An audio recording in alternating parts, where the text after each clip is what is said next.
दोस्तों नमस्कार। स्वागत है आप सभी का सोहन इंस्टीट्यूट में। जीके जीएस की महत्वपूर्ण प्रैक्टिस के साथ एक बार फिर से उपस्थित हैं और कई दिनों से देखिए आपकी क्लास जो है रेगुलर नहीं हो पा रही थी किन्हीं कारणों की वजह से। आइए आज जीके जीएस के कुछ महत्वपूर्ण सवालों को लिया गया है यहाँ पर। आइए क्लास को शुरू करेंगे। पहला प्रश्न देखेंगे, निम्न में से कौन सा जोड़ा जो है सुमेलित नहीं है, आपसे पूछा है। ऑप्शन ए कह रहा है एनीमोमीटर वायु की चाल, बी में दिया है अमीटर विद्युत धारा, सी में दिया है टेक्योमीटर दाब और डी में दिया है पायरोमीटर उच्च ताप। आपको बताना है कौन सा जोड़ा जो है सुमेलित नहीं है। देखिए एनीमोमीटर वायु की चाल बिल्कुल सही दिया हुआ है। अमीटर से विद्युत धारा यह भी देखिए सही दिया हुआ है और पायरोमीटर से उच्च ताप यह भी सही दिया हुआ है। जबकि देखिए टेक्योमीटर यहाँ पर देखिए सही नहीं दिया हुआ है। टेक्योमीटर से देखिए वायुयानों वायुयानों एवं नाव की गति को मापता है।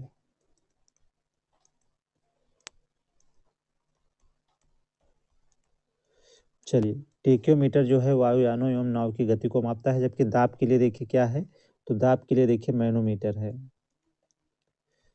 मैनोमीटर है। जबकि पायरोमीटर से उच्च ताप यह भी सही दिया हुआ है। आपसे पूछा था कौन सा जोड़ा सुमेलित नहीं है, तो देखिए जो सही है वह हमारा उत्तर नहीं होगा, इसलिए आपका जो राइट आंसर होगा यहाँ पर वह होगा ऑप्शन नंबर सी।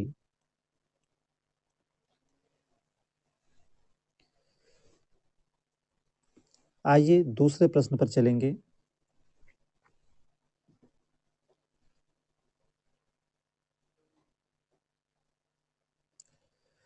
दूसरा प्रश्न देखिए, जब किसी वस्तु को पृथ्वी से चंद्रमा पर ले जाया जाता है तो चार विकल्प दिया है। ऑप्शन ए कह रहा है उसका भार बढ़ जाता है, बी ऑप्शन कह रहा है उसका भार कम हो जाता है, ऑप्शन सी कह रहा है उसके भार में कोई परिवर्तन नहीं आता है और डी में दिया है वह पूर्ण रूप से भार रहित हो जाती है। उत्तर करिए आप सभी दूसरे क्वेश्चन के लिए। देखिए किसी वस्तु को पृथ्वी से जब चंद्रमा पर ले जाया जाता है तो उसके भार में जो है 1/6 की जो है कमी आ जाती है। तो प्रश्न आपसे पूछा है, जब किसी वस्तु को पृथ्वी से चंद्रमा पर ले जाया जाता है तो क्या हो जाता है। तो देखिए ऑप्शन बी में दिया है उसका भार जो है कम हो जाता है। ऑप्शन बी जो है यहाँ पर राइट आंसर होगा।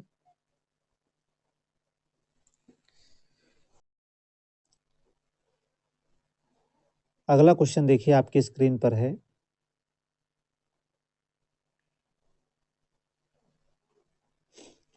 मनुष्यों के लिए मानक ध्वनि का स्तर है। ऑप्शन ए में दिया है 90 डेसिबल, बी में दिया है 60 डेसिबल, सी ऑप्शन में दिया है 120 डेसिबल और डी में दिया है 100 डेसिबल। देखिए मनुष्यों के लिए मानक ध्वनि का जो स्तर है वह है 60 डेसिबल। ऑप्शन बी जो है करेक्ट आंसर हो जाएगा। जबकि आप सभी जानते हैं डेसिबल जो है ध्वनि तीव्रता का मापक है। डेसिबल जो है वह ध्वनि तीव्रता का मापक है।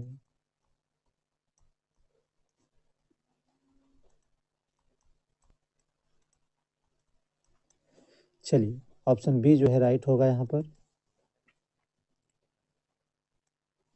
अगले क्वेश्चन पर चलेंगे। आइए देखते हैं क्या पूछ रहा है।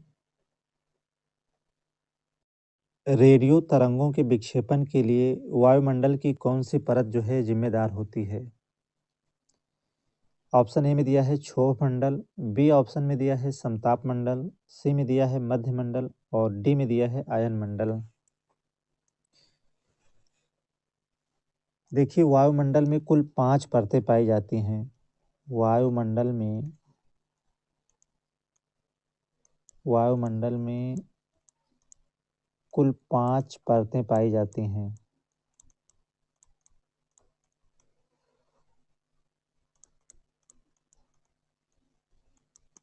पहला देखिए क्षोभ मंडल,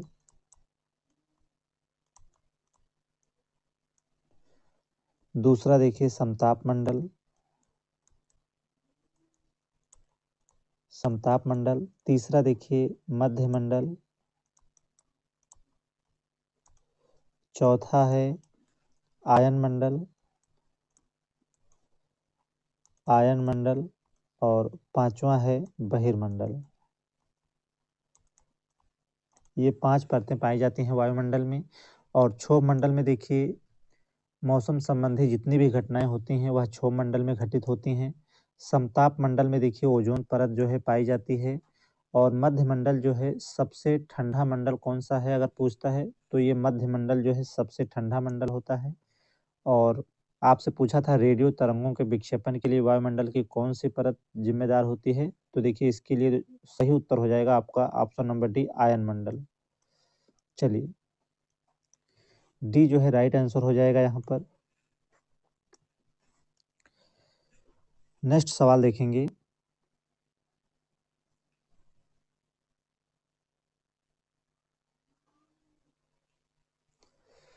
पांचवा प्रश्न देखिए, धब्बा रहित स्टील बनाने के लिए लोहे के साथ प्रयुक्त होने वाली महत्वपूर्ण धातु कौन सी है? धब्बा रहित स्टील बनाने के लिए लोहे के साथ प्रयुक्त होने वाली महत्वपूर्ण धातु कौन सी है? एल्यूमिनियम दिया है, क्रोमियम दिया है, टिन दिया है और कार्बन दिया है। चलिए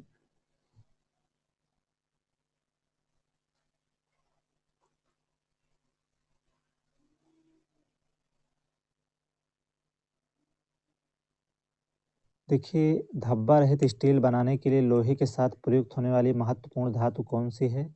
तो देखिए वह है क्रोमियम। ऑप्शन बी जो है यहाँ पर करेक्ट आंसर हो जाएगा। देखिए यहाँ इसमें देखिए ऑप्शन डी में कार्बन दिया है।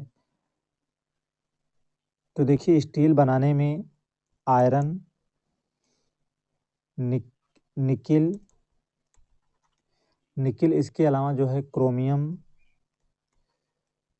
क्रोमियम और कार्बन। देखिए यहाँ ऑप्शन डी में कार्बन तो दिया है, कार्बन जो है कितना प्रतिशत लगता है? 5%। जबकि क्रोमियम देखिए कितना 12%। और निकिल देखिए 1% और आयरन जो है 82%। लेकिन देखिए कार्बन जो है यह धातु नहीं है, इसीलिए यह हमारा उत्तर नहीं होगा। और आपसे पूछा था धब्बा रहित स्टील बनाने के लिए लोहे के साथ प्रयुक्त होने वाली महत्वपूर्ण धातु कौन सी है? तो देखिए इसका सही उत्तर ऑप्शन बी होगा। देखिए अगर क्रोमियम नहीं होता तो कार्बन सही उत्तर हो जाता, लेकिन कार्बन जो है वह धातु नहीं है। चलिए राइट आंसर होगा ऑप्शन बी यहाँ पर। आगे बढ़ेंगे। बाकी आप देख रहे हैं आयरन 82%, निकिल 1%, क्रोमियम जो है 12% और कार्बन जो है कितना प्रतिशत पाया जाता है स्टील में? 5%।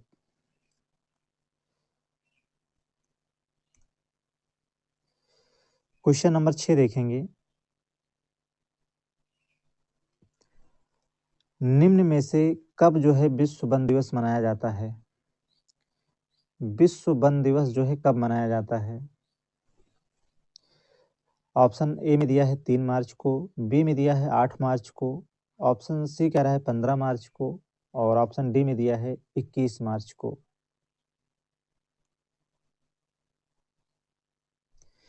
देखिए विश्व वन दिवस पूछा है, जबकि बता दें 3 मार्च को जो है विश्व वन्य जीव दिवस मनाया जाता है। क्या मनाया जाता है? विश्व वन्य जीव दिवस। विश्व वन्य जीव दिवस। जबकि 8 मार्च की बात करें तो अंतर्राष्ट्रीय महिला दिवस। 8 मार्च को अंतर्राष्ट्रीय महिला दिवस, इसे आप नोट कर लेंगे, अंतर्राष्ट्रीय महिला दिवस। जबकि 15 मार्च की बात करें तो उपभोक्ता अधिकार दिवस। उपभोक्ता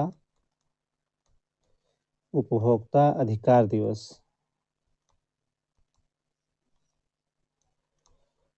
और अब देखिए आपका एक ही ऑप्शन बच जाता है, ऑप्शन डी 21 मार्च। तो विश्व वन दिवस कब मनाया जाता है? तो विश्व वन दिवस मनाया जाता है 21 मार्च को।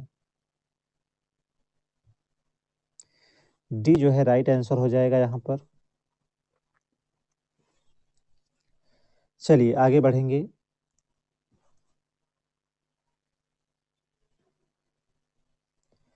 भारत में सर्वाधिक विस्तार जो है किस मृदा का पाया जाता है? ऑप्शन ए में जलोढ़ मृदा दिया है, बी में काली मृदा दिया है, सी में पर्वतीय मृदा दिया है और डी में दिया है मरुस्थलीय मृदा। तो आप सभी को पता है भारत में जो है सर्वाधिक विस्तार किस मृदा का पाया जाता है? तो जलोढ़ मृदा का। पहला ही ऑप्शन जो है सही हो जाएगा यहाँ पर। जबकि देखिए जलोढ़ मृदा दो प्रकार की होती है। जलोढ़ मृदा जो है वह दो प्रकार की होती है। पहला देखिए बांगर और दूसरा देखिए खादर। काली मृदा का विस्तार देखिए सर्वाधिक जो है महाराष्ट्र में पाया जाता है। काली मृदा का जो है विस्तार सर्वाधिक जो है महाराष्ट्र में पाया जाता है, जबकि काली मृदा को हम रेगुर मृदा के नाम से भी जानते हैं। चलिए इसका विस्तार देखिए हमने बताया महाराष्ट्र में सर्वाधिक है और इसे देखिए रेगुर मृदा भी कहा जाता है। किसे? काली मृदा को। चलिए आपसे पूछा था भारत में सर्वाधिक विस्तार किस मृदा का पाया जाता है? तो जलोढ़ मृदा का।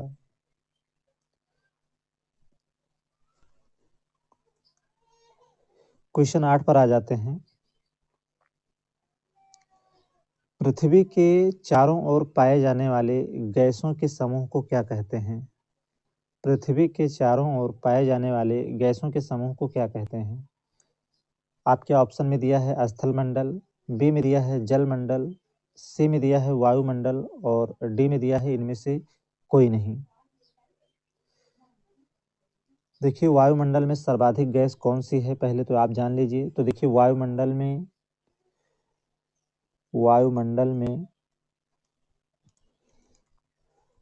सर्वाधिक गैस कौन सी है? तो देखिए नाइट्रोजन। नाइट्रोजन देखिए पहले नंबर पर देखिए नाइट्रोजन और दूसरे नंबर पर ऑक्सीजन। और ध्यान रहे अगर आपसे भूपर्पटी पर पूछ ले कि सर्वाधिक गैस कौन सी है, तो देखिए भूपर्पटी पर जब भी आपसे पूछे कि भूपर्पटी पर सर्वाधिक गैस कौन सी है, तो वह देखिए ऑक्सीजन हो जाएगा। भूपर्पटी पर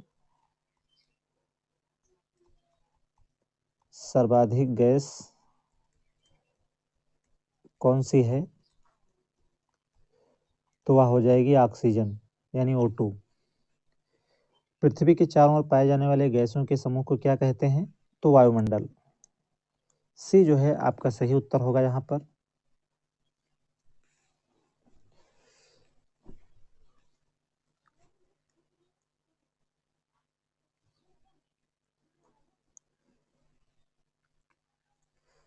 नौवें क्वेश्चन के लिए उत्तर करेंगे आप सभी। आरबीआई की स्थापना किस समिति की सिफारिश के आधार पर की गई थी? चलिए आरबीआई की स्थापना किस समिति के आधार पर जो है की गई थी? ऑप्शन ए में दिया है हिल्टन यंग समिति के आधार पर, बी में दिया है शिवरामन समिति की सिफारिश के आधार पर, सी में दिया है केसी नियोगी समिति के आधार पर और डी में दिया है एडी गोरावाला समिति की सिफारिश के आधार पर। देखिए आरबीआई की स्थापना जो है किस समिति की सिफारिश के आधार पर की गई थी? तो इसका उत्तर होगा हिल्टन यंग समिति की सिफारिश के आधार पर। पहला ही ऑप्शन जो है राइट हो जाएगा और 1 अप्रैल 1935 को जो है स्थापित हुई थी हिल्टन यंग समिति। जबकि शिवरामन समिति देखिए नाबार्ड के गठन के लिए है। शिवरामन समिति जो है बनी है नाबार्ड के गठन के लिए, नाबार्ड के गठन के लिए। जबकि केसी नियोगी समिति की बात करें तो केसी नियोगी समिति बनी है योजना आयोग के गठन के लिए। किसके लिए? योजना आयोग के गठन के लिए। और एडी गोरावाला समिति की बात करें तो एडी गोरावाला समिति बनी है एसबीआई के गठन के लिए। ये सब महत्वपूर्ण सवाल हैं, आप लोग नोट कर सकते हैं। फिलहाल उत्तर आपका सही होगा ऑप्शन ए यहाँ पर। हमने आपको बताया हिल्टन यंग समिति जो है 1 अप्रैल 1935 को स्थापित हुई आरबीआई एक्ट 1934 के तहत। इसे भी नोट कर लीजिए, आरबीआई एक्ट 1934 के तहत।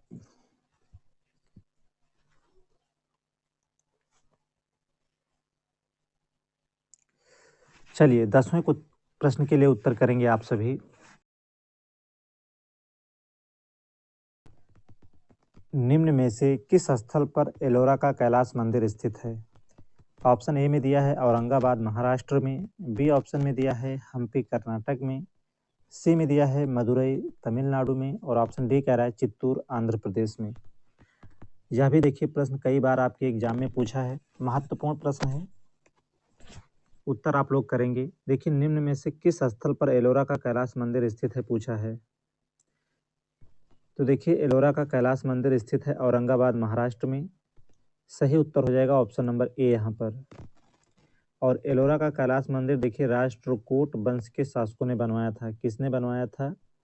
राष्ट्रकूट वंश के शासकों ने। और राष्ट्रकूट वंश का शासक कौन था? तो राष्ट्रकूट वंश का शासक था कृष्ण प्रथम। हम्पी में देखिए विरूपाक्ष मंदिर स्थित है। विरूपाक्ष मंदिर स्थित है जिसे बनवाया था विजयनगर के शासकों ने।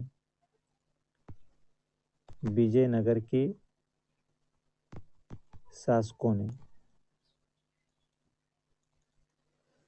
जबकि मदुरई में देखिए मीनाक्षी मंदिर स्थित है। मीनाक्षी मंदिर स्थित है और इसे बनवाया था पांड्य शासकों ने।